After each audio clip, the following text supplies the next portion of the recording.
ఎందుకంటే బాధాకరమైన విషయం ఏమంటే అనంతపురంకి వచ్చిన తర్వాత ఇవాళ అనేక జిల్లాల్లో నేను చూస్తా ఉన్నా. కానీ ఇవాళ అనంతపురం లాంటి నగరంలో ఒక ప్రశాంతమైన నగరంగా పేరుగాంచిన అనంతపురం నగరంలో కూడా ఇవాళ కబ్జాకోర్లు, బెదిరింపులు, దౌర్జన్యాలు, అన్నిటికీ లంచాలు ఇవన్నీ కూడా జరుగుతూ ఉన్నాయంటే నిజంగా మరి దీనికి చంద్రబాబు నాయుడు గారు సమాధానం చెప్పాలని నేను డిమాండ్ చేస్తాను.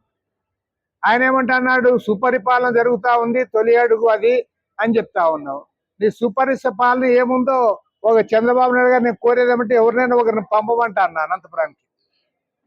ఎవరినైనా ఒకరిని పంపించి అనంతపురంలో ఏం జరుగుతూ ఉంది, కబ్జాలు ఎట్లా జరుగుతూ ఉన్నాయి, బెదిరింపులు ఎట్లా జరుగుతూ ఉన్నాయి, ఎవరైనా లేఅవుట్లు వేస్తే ఎమ్మెల్యేకి డబ్బులు ఇవ్వాలి, తర్వాత ఎవరైనా మాల్ పెడితే డబ్బులు ఇవ్వాలి, తర్వాత మొత్తం బ్రాందీ షాపులన్నీ ఆయన హ్యాండ్ ఓవరే, తర్వాత చికెన్ సెంటర్లు కూడా డబ్బులు ఇవ్వాలని అంటా ఉన్నారంటే లాస్ట్ బుడుబుక్కులలో భూములకు కూడా ఎసరు పెట్టారంటే వీళ్ళెంత బుడుబుక్కు కూడా వీళ్ళు అర్థం కావడం లేదు.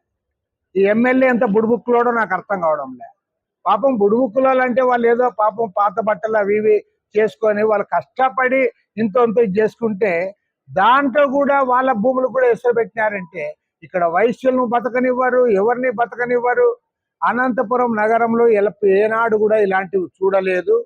ఇంత ఘోరాతి ఘోరం అనేది స్వతంత్రం వచ్చినాక ఇంతవరకు ఎంతో మంది ఎమ్మెల్యేలు ఉన్నారు. కరిమల నాగిరెడ్డి గారి కాలం నుండి కూడా అనంత వెంకటరెడ్డి గారు పెద్ద ఆయన, అదేవిధంగా డి నారాయణ స్వామి గారు జడ్జిగా పనిచేసిన వ్యక్తి, అనేక మంది ఇక్కడ మహామహులు ఈ నియోజకవర్గానికి ప్రాతినిధ్యం వహించారు. కానీ మొన్న అనంత వెంకటరామరెడ్డి, ప్రభాకర్ చౌదరి ఉన్నప్పుడు వరకు కూడా ఎప్పుడు కూడా ఇలాంటి దుర్మార్గాలు, దౌర్జన్యాలు ప్రజలు చెవి చూడలేదు. ఇవాళ ఇలాంటి వాడిని ఎమ్మెల్యేగా ప్రసాదించినందులకు అనంతపురం నగర ప్రజలు చంద్రబాబు నాయుడికి రుణపడి ఉంటారు. ఇలాంటి ఎమ్మెల్యేకి బీఫారం ఇచ్చి నువ్వు గెలిపించి మళ్ళీ ఇప్పుడు సుపరిపాలన చెప్తా ఉన్నావంటే ఏమి సుపరిపాలనయా? నువ్వు మొత్తం అవుట్ రైట్ గా మొత్తం అన్ని డిపార్ట్మెంట్ అని కూడా అంతకుండితనం.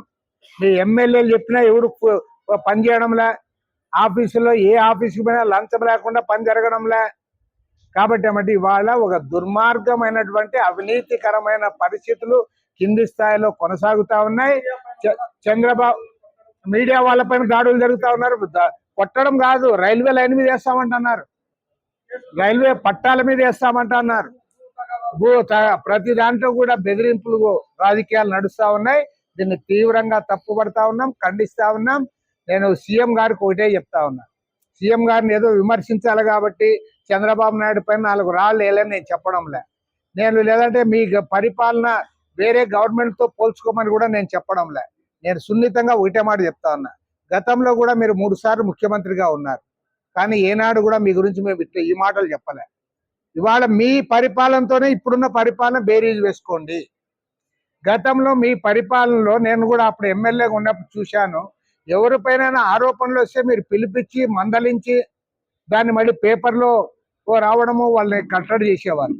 ఇవాళ బరి తెగిస్తా ఉన్నారు, బరి తెగించి వాళ్ళ అవినీతి రాజ్యం నడుస్తూ ఉంది.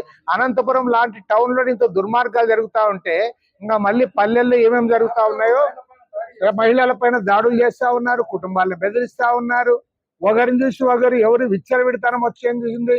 కాబట్టి ఏమంటే ఈ అంశం పైన ఖచ్చితంగా రాష్ట్ర ప్రభుత్వాన్ని నిలదీస్తాం. ముఖ్యమంత్రి గారు దీనిపైన దృష్టి సారించకపోతే ముఖ్యమంత్రినే టార్గెట్ చేసి ఆయనే దీనికి బాధ్యత వహించాల్సి వస్తుందని కూడా ప్రభుత్వాన్ని హెచ్చరిస్తా ఉన్నాం.